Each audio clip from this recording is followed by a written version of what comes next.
সারা দেশ জুড়ে আতঙ্কের শীর্ষে থাকা নাম হচ্ছে রাসেস ভাইপার। এশিয়া মহাদেশের সবথেকে বিষধর 4টি সাপের মধ্যে রাসেস ভাইপার একটি। সম্প্রতি সময়ে সাপটির আনাগোনা এতটাই বেড়ে গেছে যে 27টি জেলার মানুষের রাতের ঘুম হারাম হয়ে গেছে। চলতি মাসে রাসেস ভাইপারের কামড়ে বেশ কিছু প্রাণহানি ঘটেছে, যে কারণে দেশ জুড়ে আতঙ্ক বিরাজ করছে। সবখানে একটাই নিউজ, দেশের বিভিন্ন অঞ্চলে ছড়িয়ে পড়েছে ভয়ঙ্কর সাপ রাসেলস ভাইপার কে একের পর এক ধরা পড়ছে বিষধর সাপ রাসেলস ভাইপার। তবে সত্যি কি রাসেলস ভাইপার এতটাই ভয়ঙ্কর? অনেকেই তো এই সাপটিকে মৃত্যুর দূত বলছে, আবার অনেকে বলছে কিলিং মেশিন। একটা মানুষের প্রাণ নিতে এক কামড়ই যথেষ্ট। কেন রাসেলস ভাইপার এতটা বিষধর? রাসেলস ভাইপার কামড়ালে করণীয় কি, এসবই জানাবো এই ভিডিওতে। বাসাবাড়ি থেকে শুরু করে দোকানপাট, মাঠঘাট সবখানে একটাই নাম, রাসেলস ভাইপার। একের পর এক দংশনের কারণে হাসপাতালগুলোতে রোগীর সংখ্যা বেড়েই চলেছে। এই সাপটি এতটাই বিষধর যে এক কামড়ে যে বিষ প্রয়োগ করে তাতে অনায়াসেই 80 থেকে 90 জন মানুষকে মারতে সক্ষম। এছাড়াও এই সাপটি এতটা দ্রুত যে 1 সেকেন্ডের 16 ভাগের 1 ভাগে সে তার কামড়ানোর সম্পূর্ণ প্রক্রিয়া শেষ করতে পারে। আরও সহজভাবে বলতে গেলে 1 সেকেন্ডে 16 বার কামড় বসাতে পারে। তাই যখন মানুষকে দংশন করে সে সহজে বুঝতে পারে না যে তাকে সাপে কামড় দিল নাকি পিঁপড়াতে কামড়ালো।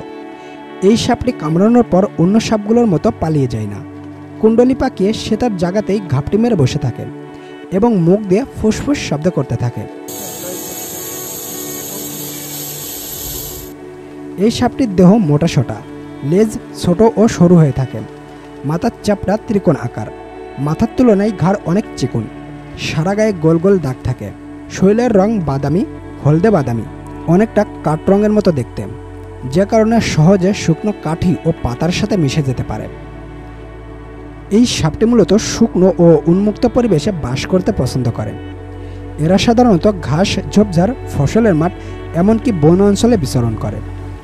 তবে এই সাপটি শুকনো পরিবেশে বাস করতে পছন্দ করলেও অনেক সময় জল এবং জলের আশপাশে দেখতে পাওয়া যায়। রাসেলস ভাইপারের প্রধান খাবার হচ্ছে ব্যাঙ ও ইঁদুর। আর যেহেতু ধান খেতে ব্যাঙ ও ইঁদুরের উপদ্রব বেশি, তাই শিকারির খোঁজেও রাসেলস ভাইপার ধান খেতে বেশি থাকে। এই সাপটির শিকারের কৌশল অন্য সাপগুলো থেকে একেবারেই আলাদা। অন্য সাপ যেখানে শিকারকে ধরেই খেয়ে ফেলে, সেখানে রাসেলস ভাইপার শিকারীকে কামড় দিয়ে ছেড়ে দেয়। শিকারী যখন বিষের যন্ত্রণায় ছটফট করতে করতে তার গর্তের দিকে যেতে থাকে, তখন ইঁদুরটির পিছু পিছু রাসেলস ভাইপারও তার গর্তের দিকে যেতে থাকে এবং গর্তে যে সমস্ত ইঁদুরকে একেবারে খেয়ে ফেলে। এই সাপটি মূলত নিশাচর, রাতের বেলা শিকার করতে পছন্দ করে। শিকারীর খোঁজে অনেক সময় বাসা বাড়িতেও ঢুকে পড়ে। তখন বাসা বাড়িতে কেউ যদি এই সাপটির সামনে পড়ে যায় কিংবা এই সাপটির উপরে কেউ যদি পা দিয়ে চাপা দেয়, তখনই তাকে দংশন করে।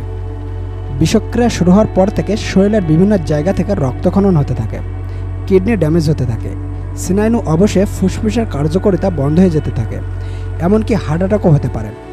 রাসেলস ভাইপারের কামড়ানোর পর থেকেই শরীরের তীব্র ব্যথা অনুভব হতে থাকে। দংশনের 15-20 মিনিট পর থেকেই আক্রান্ত স্থান ফুলে যেতে থাকে। আক্রান্ত ব্যক্তির চোখের পাতা ভারী হয়ে আসে, চোখে ঝাপসা দেখতে শুরু করে। এছাড়াও শরীরে বিভিন্ন ধরনের সমস্যা দেখা দিতে থাকে। ইন্ডিয়াতে যে কজন মানুষ সাপের কামড় খেয়ে মারা গেছে, তার ভিতরে 95% মানুষই এই রাসেলস ভাইপারের কামড় খেয়ে মারা গেছে। যে কারণে ইন্ডিয়াতে এই সাপকে অনেকেই মৃত্যুর দূত বা কিলিং মেশিন বলে থাকে। তবে কি সত্যি রাসেলস ভাইপার কামড় বসালেই মানুষ মারা যায়? বিশেষজ্ঞরা কি বলছে? রাসেলস ভাইপার নিয়ে গবেষণাকারী বিশেষজ্ঞরা বলছে রাসেলস ভাইপার কামড়ালেই সাথে সাথে মানুষ মারা যায় না। যেহেতু রাসেলস ভাইপারের বিষ অনেক শক্তিশালী বিষ, এই জন্য এই সাপটি কামড় বসালে অনেক সতর্কতা অবলম্বন করতে হয়। রাসেলস ভাইপার কামড়ানোর পর বেশি নড়াচড়া করা যাবে না।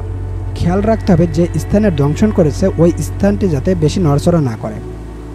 ব্যান্ডেজ করার মতো করে ওই আক্রান্ত স্থানটি খুবই সুন্দরভাবে বেঁধে দিতে হবে। আতঙ্কিত হওয়া যাবে না। যত দ্রুত সম্ভব অ্যান্টিভেনম আছে এমন হাসপাতালে যেতে হবে। ওঝা বা কবিরাজের কাছে গিয়ে অযথা সময় নষ্ট করা যাবে না, এতে করে প্রাণহানি ঘটতে পারে।